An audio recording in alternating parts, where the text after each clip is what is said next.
कौन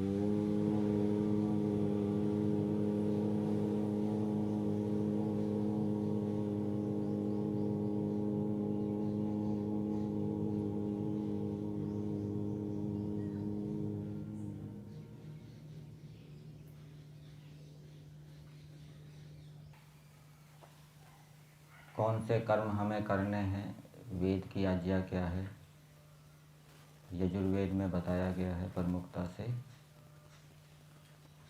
34वां अध्याय हमारा चल रहा है। पिछली बार हमने मंत्र संख्या 30 के ऊपर विचार किया था और इस मंत्र में सभाधीश और सेनाधीश आदि विद्वानों के कर्तव्य बताए गए थे। द्युभिः अक्तुभिः परिपातम, जो राजा है वो दिन रात प्रजाओं की रक्षा करे। रात को भी सीमा के ऊपर सेना तैनात रहती है, रात को भी समाज के अंदर जो पुलिस दल है वो अपना काम करता रहता है सुरक्षा की दृष्टि से। रात को भी बिजली की सेवाएं प्राप्त होती हैं, रात को भी चिकित्सा की सेवाएं प्राप्त होती हैं। कोई आपातकालीन केस आ गया तो रात को भी राजा आदि विद्वान प्रजाओं की रक्षा करें, अक्तु भी, और दिन में भी रक्षा करें। दिन में भी बिजली पानी उपलब्ध होता रहे, दिन में भी हम शत्रुओं से बचे रहें, बाहर के शत्रुओं से और अंदर के जो शत्रु हैं चोर डाकू आदि राष्ट्र के अंदर, उनसे भी हम बचे रहें। इस प्रकार से। और जब शत्रुओं से रक्षा की जाती है, शत्रुओं से युद्ध किया जाता है, तो शत्रुओं से जो युद्ध है वो आदर्श तो ये है कि शत्रुओं को मारने के लिए, शत्रुओं को समाप्त करने के लिए शांत मन से उनके साथ युद्ध किया जाए। यदि राजा आदि सेनापति आदि अशांत होंगे तो उनको युद्ध करने में अपनी भी हानि होगी। ठीक है ना? शांत मन से कर रहे हैं तो वो अपनी हानि से बच जाएंगे। अपनी हानि मतलब क्रोध से युक्त होकर युद्ध नहीं कर रहे, मन्यु से युक्त होकर युद्ध कर रहे हैं। क्रोध से युक्त होकर युद्ध करेंगे तो उनकी अपनी भी हानि होगी, क्रोध के संस्कार पड़ेंगे। और क्रोध से युक्त होकर शत्रुओं का मुकाबला करेंगे तो बुद्धि भी ठीक काम नहीं करेगी। इसमें एक उदाहरण दिया जाता है, मुर्गों की लड़ाई लड़ाते हैं ना आपस में, मुर्गे लड़ते हैं तो मुर्गों को ट्रेनिंग दी जाती है। पहले उनको बढ़िया भोजन खिलाया जाता है, उनके जो पंजे हैं उनको पैना किया जाता है। अब मान लीजिए दूसरा मुर्गा आ गया सामने लड़ने के लिए, और यदि उसको देखते ही वो पहले वाला मुर्गा फड़फड़ाने लगे, ज़ोर ज़ोर से आवाज़ करने लगे, अपने चोंच को ज़मीन पे मारने लगे, तो इसका मतलब है अभी उसकी ट्रेनिंग पूरी नहीं हुई, उसको और ट्रेनिंग दी जाती है। क्योंकि यदि अभी ये उसके साथ लड़ने जाएगा तो बुरी तरीके से पीटा जाएगा, उसको फिर और ट्रेनिंग देते हैं। फिर और ट्रेनिंग देने के बाद अब कुछ उसमें शांति आई है, अब वो दूसरे को देखकर पहले जैसे पंख फड़फड़ा नहीं रहा, लेकिन पंख उठा रहा है, एक टांग उठा रहा है ऊपर, उसकी आंखें लाल हो गई है। तो अभी इसकी ट्रेनिंग पूरी नहीं हुई, अभी भी ये युद्ध के लिए जाएगा तो हार जाएगा, पीटा जाएगा। फिर उसको ट्रेनिंग दी जाती है। अब तीसरी बार दूसरे मुर्गे को देखकर वो बिल्कुल शांत है, अब यदि वो युद्ध लड़ेगा तो वो उससे क्या है, जीत जाएगा। तो इसी प्रकार से जो राजा, सेनापति आदि हैं, शत्रुओं से जो युद्ध लड़ते हैं उनका मन क्या है, शांत होना चाहिए। इसलिए जो सेना में अथवा पुलिस आदि में जो ट्रेनिंग दी जाती है, इनके पाठ्यक्रम में ऐसे कई होंगे जिससे कि वो उनको ये सिखाते होंगे कि आपको उस समय मन के ऊपर नियंत्रण रखना है, शांत रहना है, ठीक है ना। ऐसे उनके सिलेबस में, पाठ्यक्रम में होगी ऐसी ट्रेनिंग। और एक दूसरा उदाहरण, जो कम पैंदे वाला पात्र होता है उसके अंदर पानी क्या है, जल्दी उबलता है, और जिसका पैंदा गहरा होगा उसके अंदर जो पानी है वो देर से उबलेगा। मतलब कि जो उथला पात्र है उसके अंदर पानी जल्दी उबलता है, और जो गहरा पात्र है उसके अंदर पानी भरा जाए तो वो देर से उबलता है।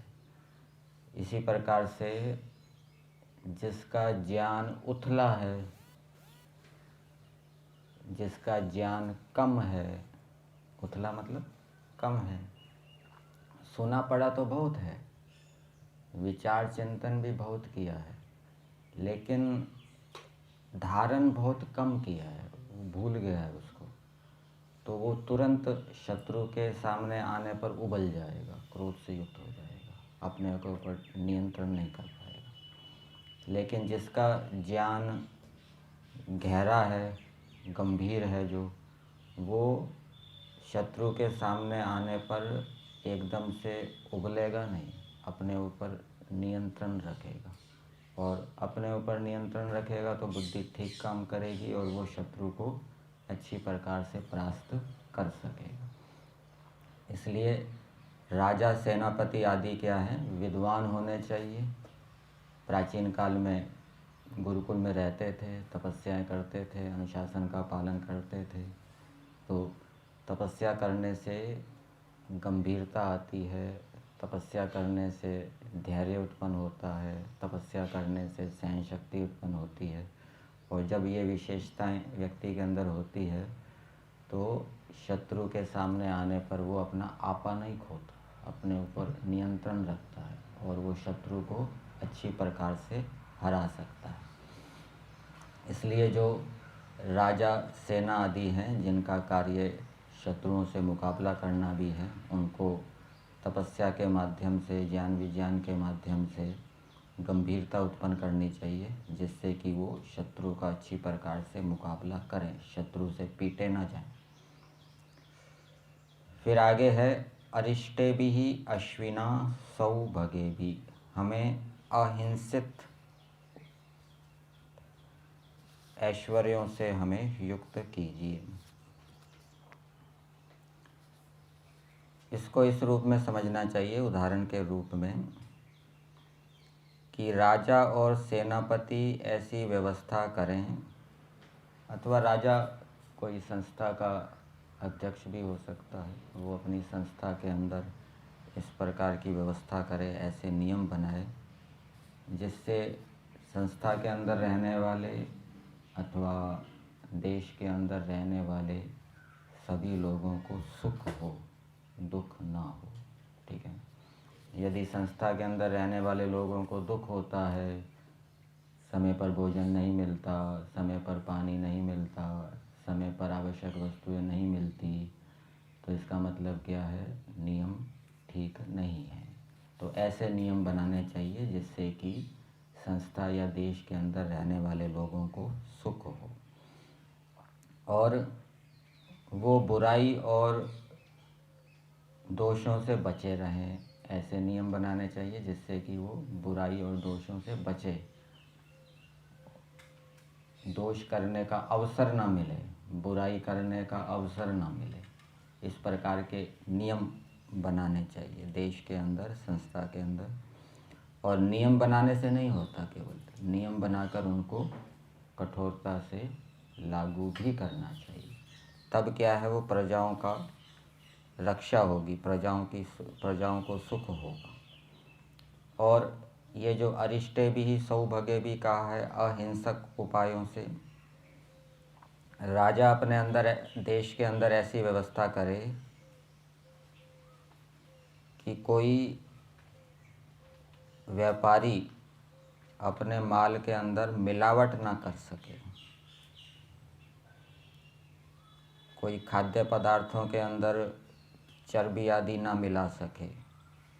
इस प्रकार की व्यवस्था राजा अपने देश के अंदर करे, ऐसे नियम बनाए और उसको कठोरता से लागू करे, ऐसे ऐसे अधिकारियों को नियुक्त करे।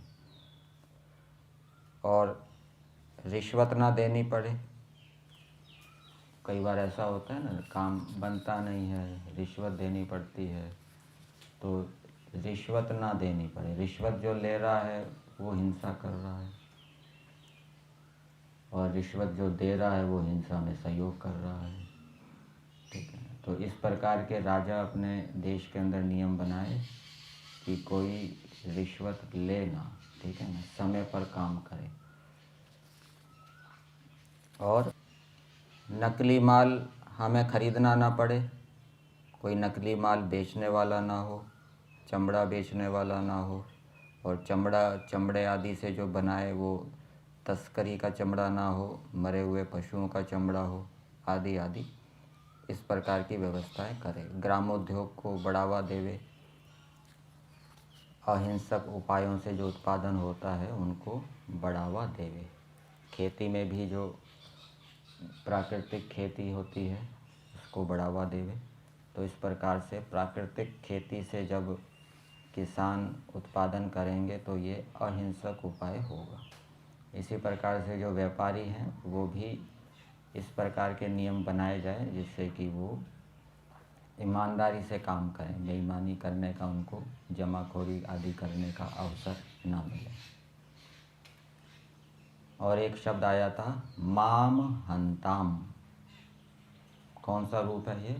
लोट लकार है ये। सत्कार करें, सेवताम सेवेताम सेवंताम, माम हंताम, सत्कार करें। कर्ता कौन है? सिंधु पृथ्वी द्यौ आदि। दो प्रकार के इसके अर्थ किए थे। एक तो ये उपमा के रूप में दिया था कि जैसे द्युलोक समुद्र पृथ्वी सबकी रक्षा करते हैं, वैसे ही राजा आदि सेनापति आदि सब प्रजाओं की रक्षा करें। और दूसरा अर्थ क्या किया था कि राजा आदि ऐसे नियम बनाएं जिससे कि जो प्रजाएं हैं वो अपने देश के अंदर, चाहे क्षत्रिय हो चाहे वैश्य हो, वो मेहनत ईमानदारी से अपना धन अर्जन करें।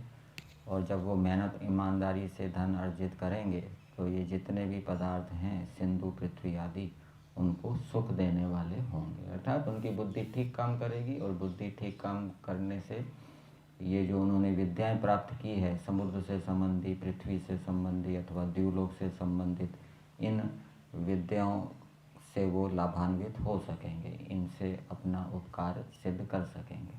और एक बात और बताई थी भावार्थ के अंदर कि ये राजा सेनापति आदि अपने ऐश्वर्यों को तो बढ़ाएं दिन रात, साथ साथ प्रजाओं के ऐश्वर्य को भी बढ़ाएं। ऐसा ना हो कि प्रजाएं अशिक्षित रहे, प्रजाएं रोगी रहें, प्रजाएं बेरोजगार रहें, प्रजाएं दरिद्र रहें। खुद तो विद्वान हो गए, खुद तो स्वस्थ हो गए, खुद तो धन ऐश्वर्य से संपन्न हो गए, लेकिन प्रजाएं बेचारी गरीब है, रोगी है, मूर्ख है, अशिक्षित है, ऐसा नहीं। तो वो अपने ऐश्वर्य को भी बढ़ाए और साथ साथ में प्रजाओं के ऐश्वर्य को भी बढ़ाए। ये सभा और सेनाधीश का कर्तव्य है। और प्रजाओं का भी ये कर्तव्य है कि वो इनके पास जाएं, राजाओं के पास, सेनापति आदि के पास, और उनको बताएं, निवेदन करें कि आप ऐसे नियम बनाएं जिससे कि हमें हिंसा ना करनी पड़े और आप हमारी रक्षा करें। आज का मंत्र देखते हैं, मंत्र संख्या 31। मंत्र है आ कृष्णेन रजसा वर्तमानो निवेशयन् अमृतम मर्त्यम च हिरण्ययेन सविता रथेन देवो याति भुवनानि पश्यन्। इस मंत्र का देवता सूर्य है और सूर्य का अर्थ ऐश्वर्य देने वाला होता है। शु धातु से यदि हम सूर्य शब्द बनाए, शु प्रसव ऐश्वर्य, तो सूर्य का अर्थ विद्युत भी किया गया है, क्योंकि विद्युत भी क्या है, ऐश्वर्य को देने वाली होती है, इसलिए सूर्य का अर्थ विद्युत भी होता है धातु के हिसाब से। तो यहाँ पर विद्युत के विषय में बताया गया है, विद्युत से क्या सिद्ध करना चाहिए, और कुछ विद्युत की विशेषताएं भी मंत्र के अंदर बताई है। तो भूमिका में लिखा है विद्युत से क्या सिद्ध करना चाहिए, भावार्थ में पढ़ेंगे तो इसका उत्तर मिलेगा। हे मनुष्यों, जो बिजली कार्य और कारण को सम्यक प्रकाशित कर सर्वत्र अभिव्याप्त तेजः स्वरूप शीघ्रगामिनी सबका आकर्षण करने वाली है, ये तो विद्युत की विशेषताएं बताई, उसको देखते हुए समप्रयोग में अभिष्ट स्थानों को शीघ्र जाया करो।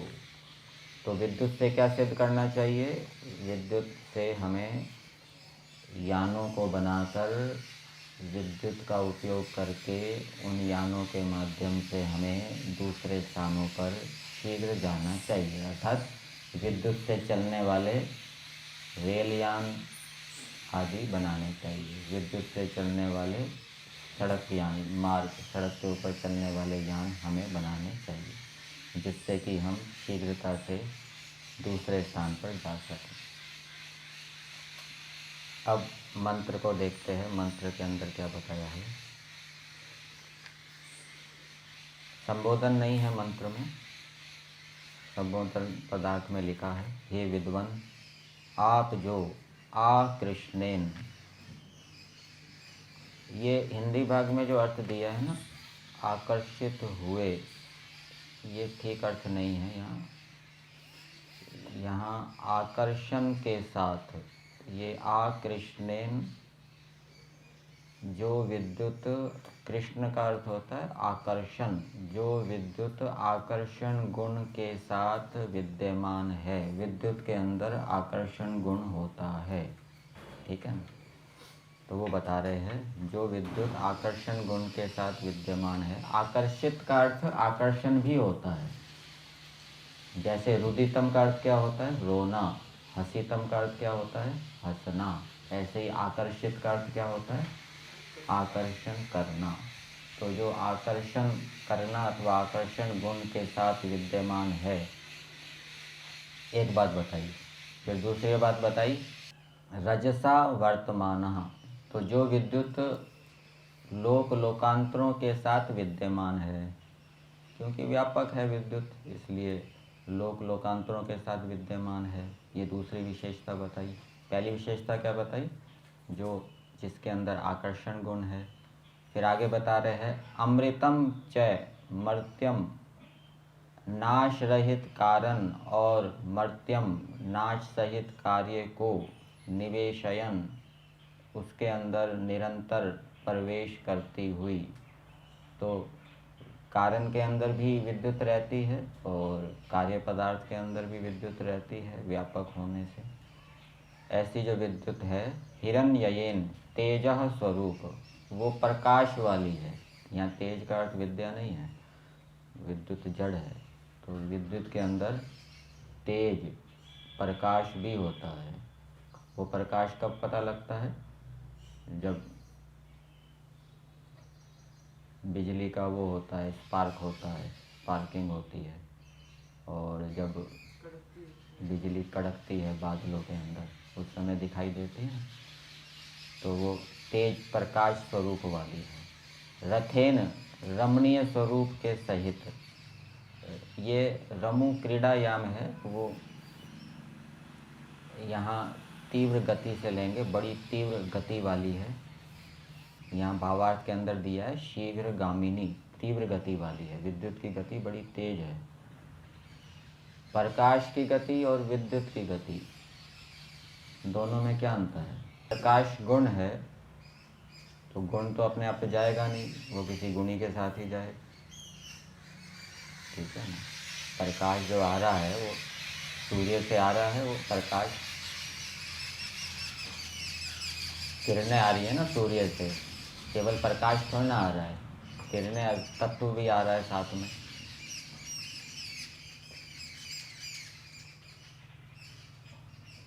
तो रमेण रमणीय स्वरूप अर्थात शीघ्रगामिनी है। सविता ऐश्वर्य का दाता, और वो ऐश्वर्य को देने वाली है। विद्युत से अनेक प्रकार के मशीनें चलाई जाती है, यंत्र चलाए जाते हैं, उससे अनेक प्रकार का उत्पादन होता है, ऐश्वर्य की प्राप्ति होती है। और जब वर्षा ऋतु होती है, बादल कड़कते हैं, बिजली चमकती है, तो बादलों के अंदर बिजली के चमकती है, कड़कती है, तो उससे खाद बनती है, उससे उत्पादन बढ़ता है फसलों का, वो जब पृथ्वी के ऊपर गिरती है। इस रूप से वो ऐश्वर्य को देने वाली है। देवः देदीप्यमान विद्युत रूप अग्नि भुवनानि संसारस्थ वस्तुओं को याति प्राप्त होता है। तो वो सांसारिक वस्तुओं को प्राप्त है व्याप्त होने से, तो उसको देखते हुए सम्यक प्रयुक्त कीजिए। तो मंत्र के अंदर विद्युत की विशेषताएं बताई है, और विशेषताओं को बताते हुए विद्वानों को प्रेरणा दी है कि हे विद्वानों, तुम इसका उपयोग करते हुए एक स्थान से दूसरे स्थान पर शीघ्र जाओ, और भी दूसरे प्रकार के ऐश्वर्यों को भी उत्पन्न करो।